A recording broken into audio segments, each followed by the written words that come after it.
Hey everybody, this is Larry. This is me going with Q2 of the weekly contest 470, longest subsequence with non-zero Bitwise XOR. Hit the like button, subscribe button, join me on Discord, let me know what you think about this one. I think this one, I did a little bit of testing during the contest. I ended up spending about 1 minute and 40 seconds on it, which is actually with like me deliberately slowing down and making sure that I'm not misthinking about this. But the core idea behind this is that there are really only 3 scenarios. One is, well, if every number XOR together is non-zero, then you're done, right? Because that's just the entire array. If everything all together is 0, then you remove one number, and then one non-zero number, and then you're back to good, right? And because of that, you can remove any number that is non-zero. So if any non-zero number exists, then it's just n-1, right? Because you remove that number, all the other numbers will give you that sequence. And then lastly, you just have to check that, because I said remove non-zero. If they're all zeros, then, well, there's just no way to do it. Or maybe that is already maximized because there's no sequence, right? And that's really it. I think this is almost like a case analysis and test your understanding of the XOR idea, right? Of what it means to XOR, right? And really, that's it. But I think if you do struggle with XOR problems, I think one way to think about it is with just regular addition, right? When you do multiple XORs, you can think about them as what I would call XOR sum.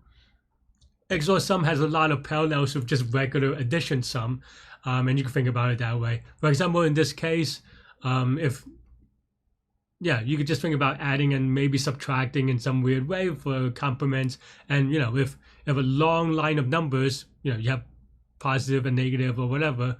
If they sum to 0, how do you make it so that they don't, the longest subsequence that doesn't sum to 0? It's the exact same problem, roughly speaking, right? So that's basically how I would think about it.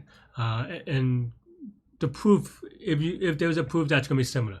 Keep in mind that this code honestly looks crappy, but also keep in mind that I wrote this in 1 minute or less than 1 minute and 40 seconds even, and that's with testing and me slowing it down. So so it's a little bit messy, but basically we have the XOR sum. We do the sum of all of them, and if the XOR sum is already not 0, we just return n, right? And then later on I added a thing where, okay, if any number is not 0, then f means found in my head, but yeah, that means that we found a number that is not 0. So if we found a number that's not 0, then we can return n-1, otherwise we return 0. That's it.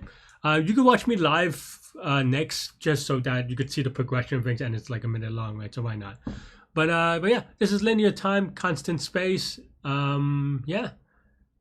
all I have for this one. Let me know what you think, and you could watch me solve it live during contest now.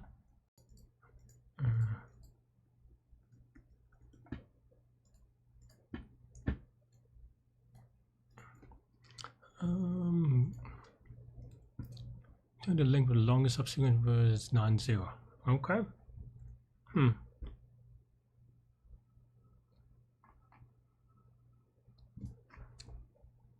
Basic.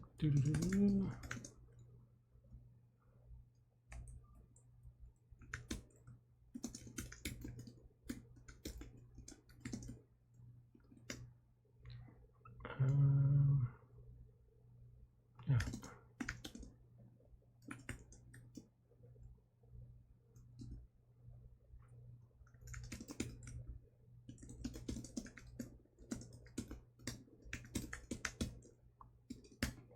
Otherwise, we just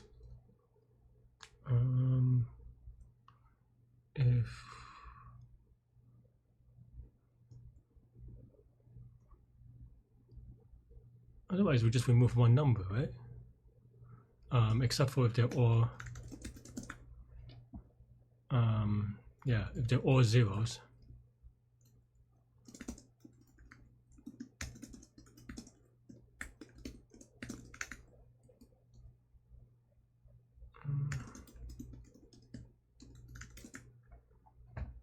Right. YOLO.